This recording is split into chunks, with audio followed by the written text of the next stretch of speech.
our Saturday morning date. Super excited. I'm always excited to do this. It's been a few weeks since we have went live for a date morning live. But man, so much has been happening, so much is going on, and we just kind of want to give you an update and also help and inspire you to think about this on another level. So if you guys don't know what this is our bring your coffee, bring your questions, and let's cut through the noise and let's get real. Chris and I talk through our challenges or what we're working on for this week, because just like everybody else, we are entrepreneurs. We work together in business. We're partners in business and in marriage. And I'm back. You're back. So we're partners in business and in marriage. So we share our journey with you guys. Bring your coffee. I got my coffee that Chris made for me. He makes me coffee every morning and brings it to me while I'm still in bed. Thank you, Chris. And then when I travel, I feel like a lost puppy. I don't know what to do because I don't have coffee in bed. I'm like, oh my God, I have to go get my own coffee. Sometimes, Go ahead. Believe me, I feel the same way. It's funny. I feel lost that I don't have these rhythms or these things that I honestly I place a lot of value on them for myself in doing this for you. Thank you. So when I can't do it, I feel like a little piece of me is gone. And so I'll be honest with you, I try to look for the nearest Starbucks, look for whatever. 8 times out of 10, it doesn't work the right way, because if you're getting up at 6 o'clock, most places don't open till 7. Yeah, except for Starbucks. Yeah. So he tries to Instacart it to me. Yeah, it works sometimes.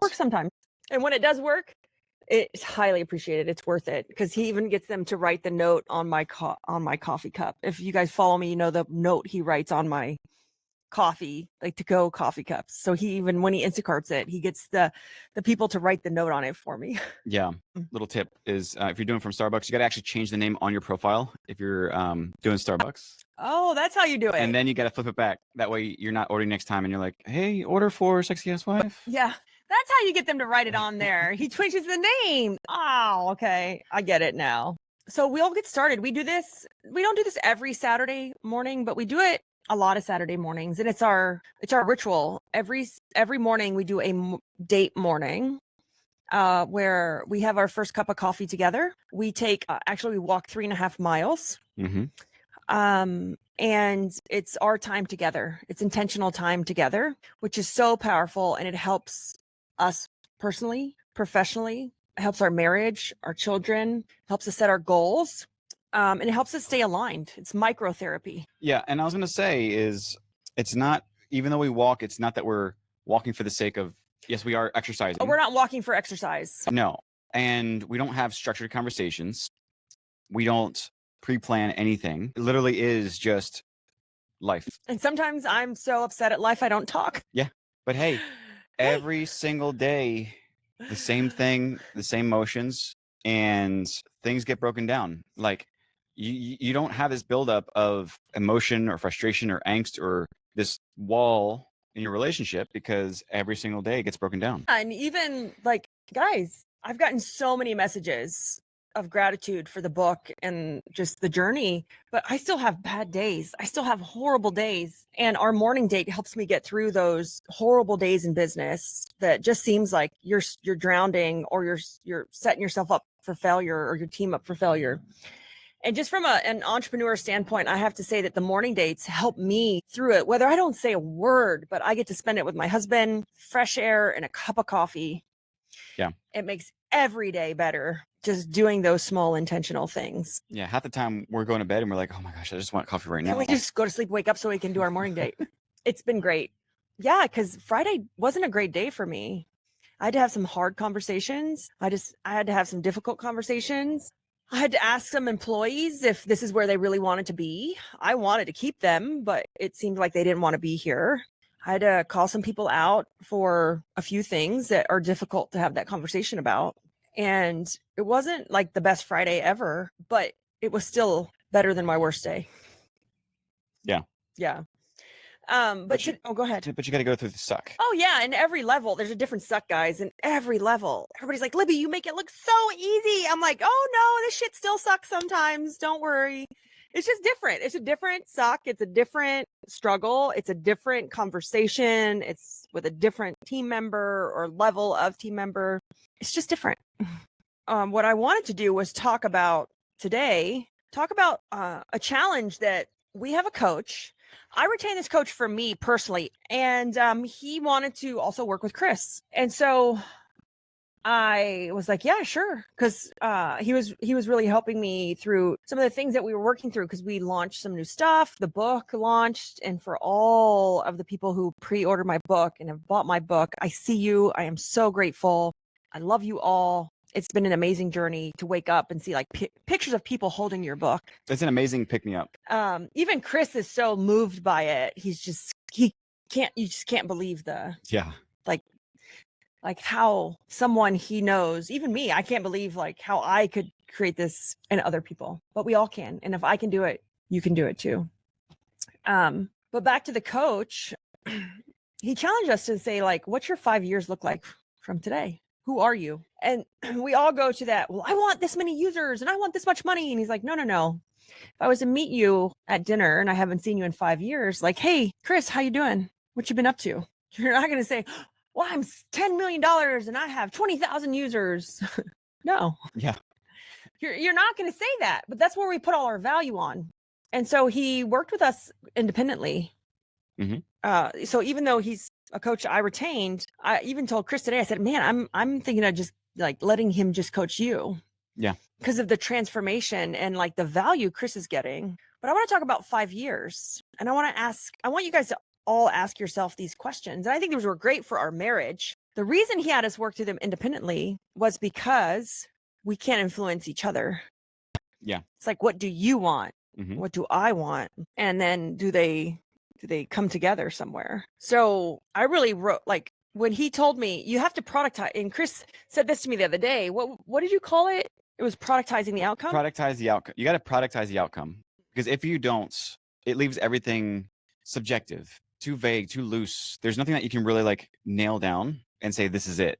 This is something that I learned through the book launch, through getting everything prepared, is there's another level of focus and drive that happens when you productize the outcome. What is productize for everyone who's listening? It's such a clear set goal. It's such a clear set focus and scope on, this is literally the end target. This is what we are trying to hit. In a way that's designed so that there is no assumption. Everything is black and white. There's no feeling or emotion. There's no feeling. There's literally, this is what you need to execute on and hit this. And if you don't, it's black and white. You either win or you lose. And so I want to get back to the black and white and color. This is how we think. Not when I said black and white and color, I'm like, whoa. This is how we think. We're gonna get back to that in a minute. But Chris, keep going about how do you productize something, and how when we originally wrote our first version of 5 years, what happened to you? I'll be genuine. Like, this is a week and a half ago, so not that long ago. No. But what happened was when I went and I gave my 5 year, I told him, just generally speaking, I want to be able to like just kind of, fly out wherever, jet set, just feel good, not being in the day to day, this and that, blah, blah, blah. And he got pissy with me. He kind of got like straightforward, and he's like, look, you're not giving it to me. And then he had a hard conversation with me, and this is 45 minutes of him like just drilling in. And what he said is that speak in color. And although this can be great at times for certain situations, said basically, I need to speak black and white. I need to think black and white, because when I speak in color, I can't get the point across. I have no clear definition on what's next, what the outcome is. It leaves everybody around me with this kind of like dis-ease, this uncomfortable like unsureness of like what's going on. But when I speak black and white, I can still have the color in between. But when I speak black and white, even though it seems like it's straightforward and blunt or direct, You get what you want. I get what I want. But no, but he said that what you end up having is people who respect you more, because you can speak black and white, because you can speak directly and tell it like it is. say what you want. And this is the thing, is to say what you want. And I was laughing as he started to say that, and then because he's like, I want you to think of a phrase that you can like recall or pull up to help you kind of build this idea of black and white. And I laughed hysterically, and I'm like, I know what it is. What was it? And he's like, go ahead, give it to me. And I said, what do you really want to say? Cut the bullshit and just effing say it. Oh, that's one layer deep. It's one layer deep. The mindset of one It's layer the deep. mindset. It's the personal. What do you really want? It's the personal application of one layer deep. Yeah. It is. And I laugh because I'm like, I know exactly what to say. And instantly, I already knew. And I'm like, okay, game on. And so I just got chewed out for 45 minutes on this call. And he told me that basically everything that I was saying was too vague, too assumptive. I wasn't saying what was at my heart. I didn't give him anything that he needed. He said all this. And he told me what I want you to do for the next week is to actually write down, think about every time that I was not black and white. Did you write it down yet? Did you think about it? No, but I thought about it. But we've been calling each other out. Yes. Well, I call you out. You Yeah. call me out. Yeah. Yeah. You're always black and white. I'm always black and white. I Yeah. want to get into this topic and how this actually changed our marriage, or how we saw this actually in our marriage. Yeah. When you're done. Are you? Yeah. No, and so I want to tell you, like, what I ended up going through the last week is a lot of it was, yes, thinking back at what was black and white and what was color, and honestly, like, what did I mess up in the past? Like, because I was speaking in color. And I can tell you that I've fractured a lot of relationships. I've honestly had a lot of people quit violently over quit our companies. Yeah. Because I spoke in color, because I was not black and white, because I did not have this clearly defined outline on what it is. Yeah. But when I looked back and I said, why, for the times that I spoke black and white, for the times that I felt so confident in myself that I spoke clearly black and white without the color, there can be color, but it has to be the black and white, the outline. What were those times? And I looked back and I was like, okay, so we went to dinner, and there was these times where I felt just so on point on the way that I felt, the way that I engaged with the bartender, whatever it was. So I was sitting down, we were at a bar for dinner, and I said, like, the way that I felt and everything was like, I walked in confident. I was wearing my tight black pants, fitted shirt. I felt on point. I just worked out. As I sat down, my posture, I was literally like, my shoulders were back. I was steady breathing, and I knew exactly what I wanted. It was like, I want this with this. So I'll tell you, like, I want a sparkling water with a wine glass, no ice, and a lime. He's a bougie water drinker, guys. But I'm dead serious. Like, yeah. you don't understand how many times I go into a restaurant, and this simple thing of asking for a sparkling water, bottled sparkling water in a wine glass. I'm laughing because this happens with our carnivore diet as well. Yeah. Yeah. In a wine glass, no ice, with a lime. To get that out of me in such a clear and distinct way that somebody understands it and they get it, to where they actually bring it the right way, is really hard. Yeah. To do. No, and even ordering your food is even harder. I'm like, just tell them what you want. Yeah. And so just the whole process of being carnivore honestly has helped me understand that I got to speak black and white. I got to, like, say what I actually want in the most direct way possible without any explanation whatsoever, which is the hardest thing to do. It's not that hard. And so this was really great. And, this is the first time ever me and Chris have been in groups together, peer groups together, masterminds together. We were in SAS Academy together, which was great. Phenomenal. Changed Chris, changed me, changed our business. But I have to say, this is the first time I hired a personal one-on-one coach that I see twice a week, and he sees once a week. So that's 3 calls a week we're getting. Yeah. I have never actually had a one-on-one coach for Chris. Like, Chris has never really had a one-on-one coach. And he's talking to us independently, one, trying to see, like, okay, where does this not line up? Where's there's misalignment? And he always asks my permission to make sure, can I talk to Chris openly about this? I'm like, absolutely. But I didn't realize I knew I was black and white with the aphantasia thing I have, and how I lack the ability to envision and imagine and daydream. I'm very black and white. And then I didn't really realize what Chris was doing. I actually thought, guys, that Chris was trying to undermine me or one up me with the way he talked to me. I was like, if your spouse is like talking to you, and I'm like, can you give me the definition of that word? Because I don't actually understand what you're saying. I'm like, what's that actually mean? What do you mean? Like, And here I thought she was undermining me by asking the question. And I'm asking a question because I literally don't understand what he was trying to say. And then working with this coach, he's like, Chris speaks in color. You speak in black and white.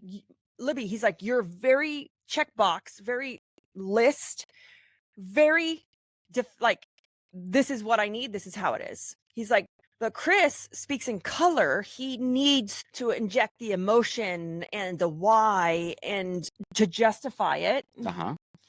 But you're just like XYZ. And so I literally thought at sometimes, especially, I didn't think this recently, but early in our relationship, I was like, does he think I'm stupid?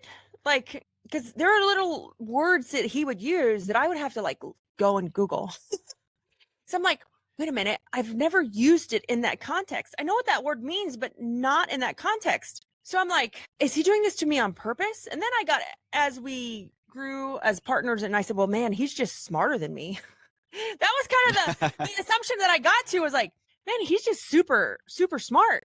My vocabulary is not that high. I'm not formally educated. I come from a tough background. I know how to work with my hands. You know, I'm a teenage mom. I had Billy when I was like 18, 19 years old. And I just know how to work. I just know how to get things done. I know how to execute. And then Chris comes with like all these big words and sentences. And I was like, oh my God, he's just so much smarter than me. I was like, or is he just trying to make me feel less smart? Yeah. And then I would ask him, literally, I'm like, can you explain the definition of that word to me? And he would explain it. So then he got offended because he thought I was trying to undermine him by asking him to explain it. But I truly didn't understand what the hell he was talking about. So you can imagine the first 8 years, I think the first 10 years, because we're on 13 years together, right? Yes. Yeah. That there was this disconnect in our relationship that we didn't really pin down, and we couldn't understand like what healthy relationship actually looked like.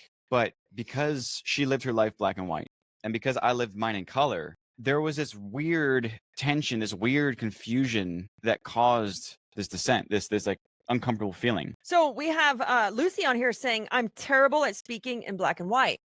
And then Heather says, black and white versus color, eye-opening. I would really, so this was I knew I spoke in black and white. I've learned a lot about myself over the years. I've paid a ton of money for coaches and mentors, but I never really realized like that Chris was speaking in color with all these like extra words or extra context. Yeah. I just thought like, oh my God, he needs to over explain everything. I'm like, just tell me what you want for dinner. I don't need the scientific answer or the reason why you need this for dinner. Just tell me what you want for dinner. Yeah. And so we've learned that over the years, but just recently, we've also learned how it can affect your business, because Chris is highly involved in some of the businesses. So we have, I don't know how many businesses we have. We have One Layer Deep, the software. We have Woot Recruit, Sell Convert Clean. We have Organize It. And then we have our books, the books. But when this was an eye opener for Chris this week. Real quick, you also have the building, the social house. Oh yeah, the social house. Yep. Don't want to It's forget not that. a business yet. Right. It will be a business soon. It's a passion project right now. Yeah. It's a money pit. So we just had a really, really hard conversation just recently about this in business. He was writing a job description for me. I said, I need you to write the marketing's job description for a particular company. And I looked at it and I was like, is this done? He's like, yeah, kind of, but the KPIs aren't done. And I looked at it and I was like, I don't even understand this. Yeah. I'm like, it just sounds like a whole bunch of fluff. It's great in some aspects. And then some, it to me, it added layers of complexity that didn't need to be there. Yeah. And so I took that job description and I rewrote it to just black and white. Here's black and white. And I gave it to the employee and I said, do you understand this? She goes, absolutely. This is super black. Like, it's completely understand it. And so look at your partner in business or in life, or even your kids, or even just yourself. If you're by yourself, are you communicating in color when in fact you need to communicate in black and white? And this is true with recruiting, your job descriptions. When you have a meeting, are you beating around the bush because you don't want to have the difficult conversation? Yeah. And are you speaking in color? Do you know how many times I've seen Chris speak in color? And I'm over here texting him saying, oh my God. I dance around for 15, 20 I'm minutes. like, I'm texting him and he's in a meeting and I can hear it. I'm texting him. I'm like, get to the point. And I see my phone bling light up while I'm on the meeting. I'm like, Redirect. And are you running your business? Are you running your life? And don't get me wrong, color's fun. Hmm. Color is the like the imagination, it's the ideation, it's the vision. But there's a very, very particular time and place for that color in your brain to work, to be involved in. And there's a very, very important time where black and white needs to happen. And black and white is for the norm, not the exception. So can I speak to my people who think in color real quick? Yes. What I had, the picture that I painted in my head, for those that can see it. I cannot see it. So, sidebar, this is the first time. So, I have this one-on-one coach, and I am his most challenging and interesting coaching customer he's ever had, because I cannot envision. And every coach, that's their go-to. I need you to envision your goal. I need you to think about your future. I need you to run you through this exercise and think of who you are when you step in that room. I can't do it. Yeah. He's like, "Ah," every time he goes to say something, he's like, and I'm like, yeah. He's like, never mind. Can't use that exercise. Can't do that. Can't. And so a lot of coaches actually teach in color as well. And he said, Libby, you've brought a new level. I cannot teach you using vision.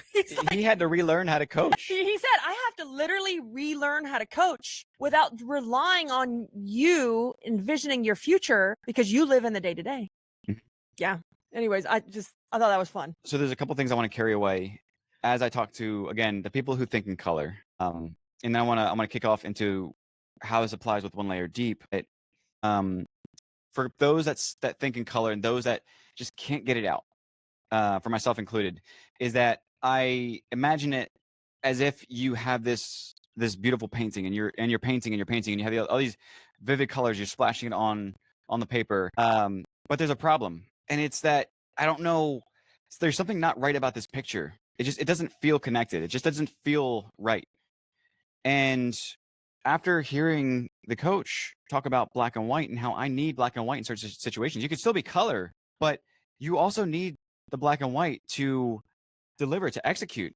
And so it clicked for me, and I was like, I get it. Like, when you're painting, when you're drawing, you need those clearly defined outlines, as we call productizing the outcome, the clearly defined outlines in order to pull a picture together, for it to really make sense and to feel connected. You need the black and white in the outline for it to make sense. And so I took that away. I took it to heart over the last week. And I tried as hard as I could to make every piece of my conversation, everything, black and white. And now the way that I did this also is that I needed to find ways to create that pattern, create that repetition, because thinking in color is one thing, but actually trying to apply it is a completely different thing. And so what I had to do is I had to apply black and white by using the one layer deep method. The mindset is, what do I really want to say? Cut the BS and just say it. Do it. And so what that ended up doing is it like changed the way that I was thinking about everything for myself. And it created this extreme clarity because I was thinking in black and white. Like I'm dead serious. Like, it created clarity for me in my brain, this full of color. Aphantasia, he's hyperphantasia. Yeah. I'm on the other spectrum. Yeah. And so I stepped in, and by the way, I had the call, I think it was 2 days ago, with the coach, the second week after he chewed me out completely. And then I came into this other call, and he was like, halfway through the call, he's like, look, like, I'm speaking to, not even halfway through the call, like first 5 minutes, he's like, I'm speaking to a completely different Chris. He said, who are you? Like, who are you? He talked to me and said, like, tell me, like, what happened in this last week that I saw you that changed. And so I went through all of this. I talked through it, and I said, I'm even, look, and then I fold my camera down. I'm like, look, I'm even wearing the black pants. I'm not wearing them right now, but I'm even wearing the black pants as I described it in the situation, on what things triggered me to execute in the black and white, and what we now define as my persona, which is the new Chris. Yeah. And so I love this topic. So no, life is not black and white. I always say I'm a gray boss, right? Because our policies, our job descriptions are black and white, but life happens, and that's okay. But we have to set, so for me, black and white is the first level of communication. It's stating what I want, or what I want the outcome to be, removing all emotion or filters. Then to me, then we can add color about the why, or how should this feel. But first we have to state it. we have a ton of employees, and what I saw is the color is the dancing around the difficult conversation, right? And I think that sometimes we speak in color, yes, because we are hyper, like like you said, your hyper fantasia, your emotion, your not emotion, your imagination runs wild, and it's like you can see it. And Chris is like, I can literally see it, and I'm like, well, I can't, so I don't care. Like, and I can't see it. I cannot see anything. I close my eyes and it's black. I can think it. I can think through it. So I'm very black and white in how I communicate and how I do things. But I think there's a balance that first we have to communicate in black and white. So we set expectations. That's the foundation. That's our standard in life and in business and anywhere. And I think that the reason we do that is, I think, yes, it's our imagination and our vision, but I also think it's a lack of confidence, because to speak in black and white is scary. It's a matter of fact. And it's not well received. No, it's not well received. You have to be okay with that. But I'm getting ready to teach a teach on from invisible to influencer for SaaS, for the SaaS boardroom, for SaaS Academy, for Dan Martell's SaaS Academy group in October. And I'm like, man, this is intimidating. One was I used to be in that group as a member, and then they're bringing back to talk on how do you go from invisible to influencer in your industry. Influential. Yeah. Influential in your industry. And this is one of the ways. It's, yes, you have to speak in black and white, and when is appropriate to speak in color? How do you get a point across? Like, how do you get across the point that you're trying to make? And so much of it has to do with confidence. I think sometimes we speak in color because we have self-doubt, or we lack that confidence. Or what I found out Chris was doing, why he spoke in so much color, he was trying to overcompensate because he always looked extremely young for his age. Mm-hmm. And so he tried to talk. How would you describe how you try to talk? Well, I mean, how you try to communicate. Yeah, like professionally, very succinctly, actually not succinctly. No. But use big words. No, but I use big words because, again, like I grew up and I was trying to make a name for myself, by the way, when I was younger with audio, and even things like trying to go to a bar, because I was setting up audio, I was setting up equipment and stuff for bands inside of bars. I'm 21, by the way, but when you look 13. But when you go to a bar, I'm talking about like a bar, cigarettes, liquor, stuff like that. But when you go to a bar, and you go in and you're trying to shuffle equipment in and like get things set up, and the person, let's just say the bouncer or whoever, they don't even ID you. They say you're not allowed in here, and then you have to explain around it, and they still don't get it. That's what I had to grow up with, is people turning me away without, like, literally I didn't even get a chance. And so I built this alter ego, I'd say, of speaking so much in color to try to get around. If I spoke black and white of what I really wanted, people would just dismiss me as a kid, as just some little child, is what I thought. Yeah. And so, back to the life, it isn't black and white, but we have to state that black and white to kind of get the outcome we're looking for, to get what we need from our employees, to get what we want from our marriage, right? Because like half the time I didn't even know what he was talking about, Chris, in our marriage. Yeah. I was like, could you repeat that in simple words? But man, have we found that it speaking in too much color hurts your business tremendously. Like when I was reading the job descriptions I had Chris write, Chris got upset with me because I had said, and so we have this thing where he'll get upset with me because I will say something and I'm like, stop taking it personal. Yeah. Just stop. Like mid-conversation, she'll just throw it out. I'm just asking a question. Stop it. You're taking it personal. You're too colorful. Stop. Or he'll start filling me full of crap in his conversation, and I'll be like, black and white. You're adding too much color. I don't understand what you're saying.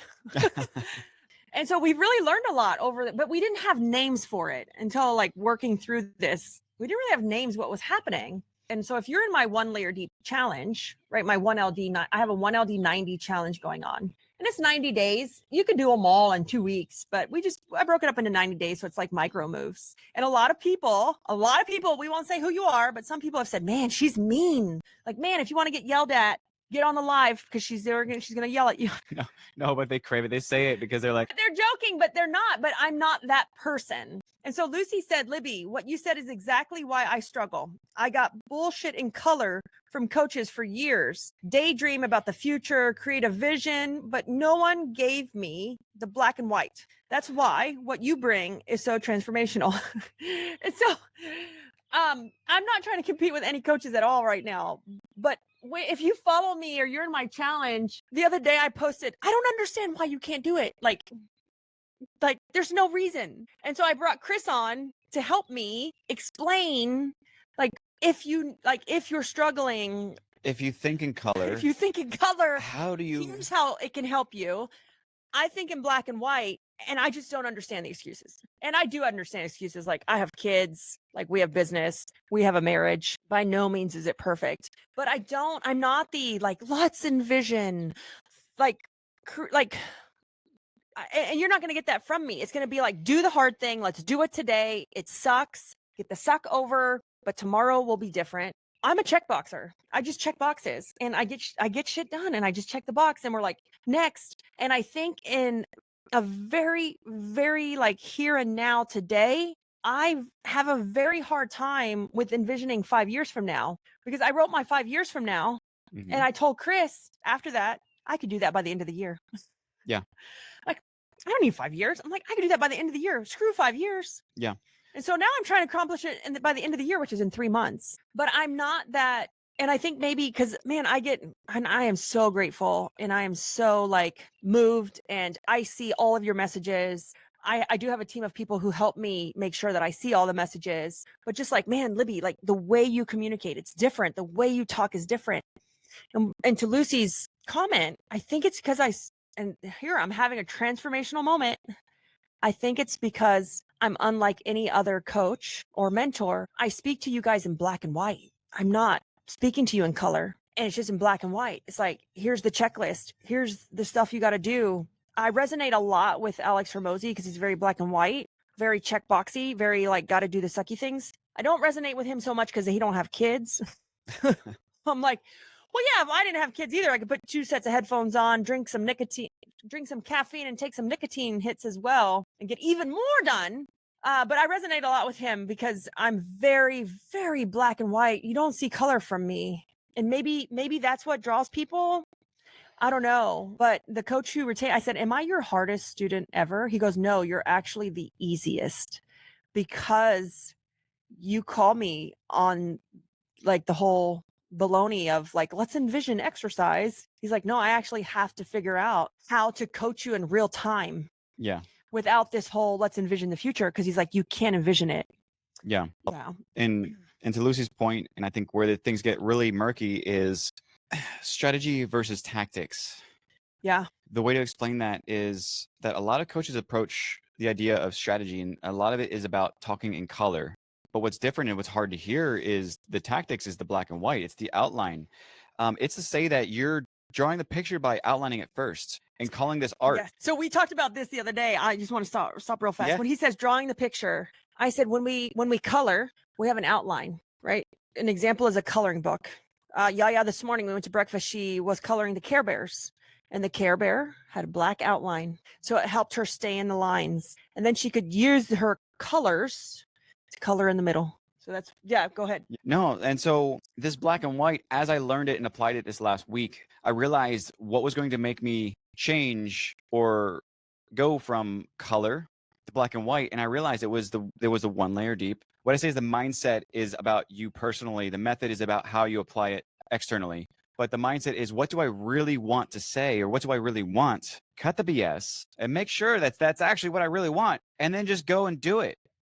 But I realized that what 1 layer deep is doing, and I'm telling you this now because I haven't told you, is what 1 layer deep is doing is it's creating that clearly defined outline. And we say 1 layer deep is an accelerant for anything you apply it to. So all of these pretty pictures that are all in color, that have no outline, that you've been given, that you paid a lot of money for. You paid a lot of money for. Maybe in programs or in courses or in mastermind groups. But it's this pretty, gorgeous, beautiful picture that has no outline. But what 1 layer deep does is it creates the black and white around it. and it accelerates anything you apply it to. And so if you're in a coaching program, you still need to apply the 1 layer deep method to make sure it's executed. Because that's why if you're in a program or a mastermind group or a peer group or a coaching group and it feels confusing, it's because it's all in color, right?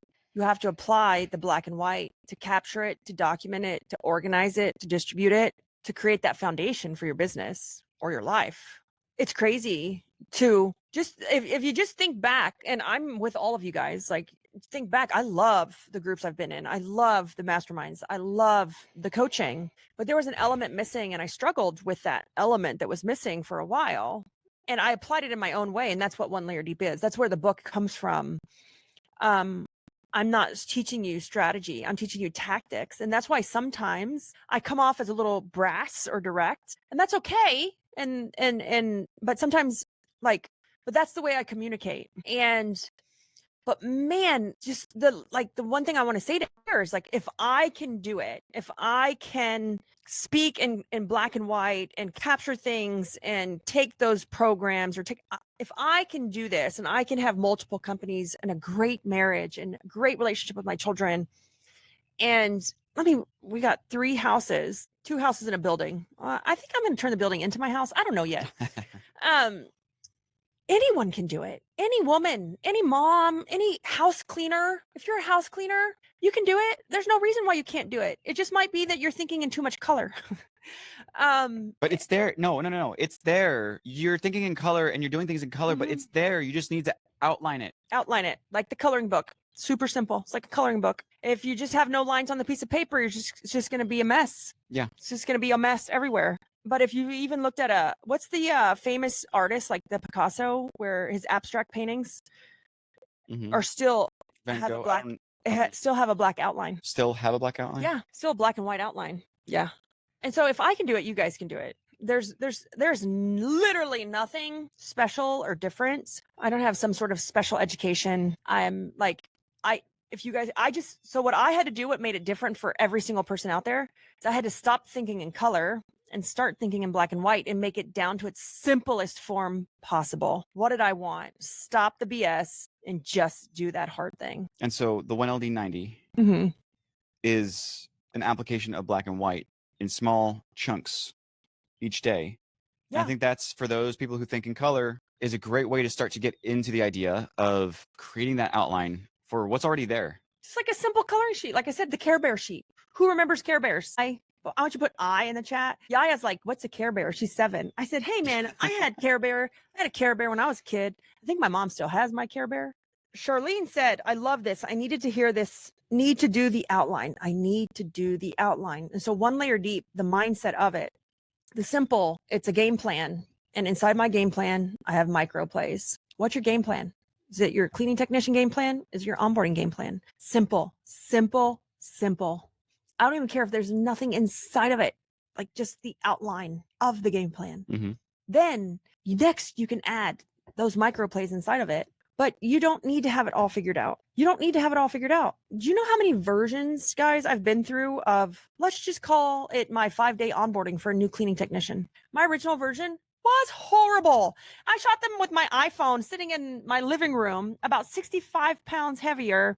My hair looked like a hot mess. And I look at those videos now and I'm like, what was I thinking? And I've been through 3 versions, but every time you do it, it gets better. But I think because we go straight to the color, straight to product, right? Straight to design. We're like, oh, well, I got to have a studio and I got to do this and I got to do that. Versus like, what's the outline? Just create the outline. Yeah.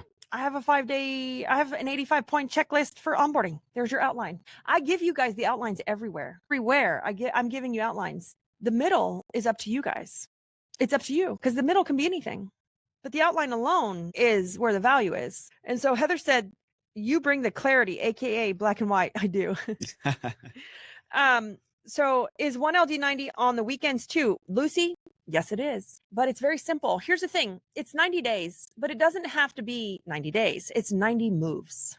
I told Chris I made a mistake by calling it 90-day challenge. It's 90 micro moves. It's 90 tiny little moves. You guys, if you're signed up for it, you can do all of them. You can do like 10 of them in one day. Yeah. They just literally take 5 minutes. Yeah. And so we are going to be kind of making it more accessible so that if you're starting with us from day one, we can go ahead and just knock them out, and you'll get the text notifications of the next one.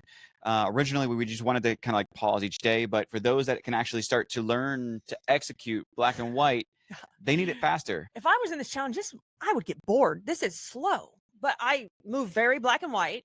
I'm like very to the point, and and that's okay if it's made to go at your pace. Yeah. So it doesn't have to be every day. If you want to skip the weekend and say, I'm going to catch up later, you get the text message of every day's challenge at the end of every day. Yeah. So you can do all week in one day. And it picks up when you pick up. Yep. And so, yes, so I'm doing the 90 moves, one move every day. I've already pre-recorded another 90-day challenge, which is called the 1% lighter. If you want to feel 1% lighter in your business, it's all about subtraction. How do I get rid of stuff? Addition by subtraction. Yeah, addition by subtraction. That is 90 moves, but literally every one I record, and I haven't released it yet. I already recorded all 90 videos, but you could do them all in 2 days. Yeah. And so I'm going to stop calling it a 90-day challenge, and it's 90 moves. Yeah. You can do those moves whenever you want. So I don't want you to think if you missed it or you're not signed up that you can't do it. No, it's self-paced. And we're going to make sure that you can jump in from day one and catch up.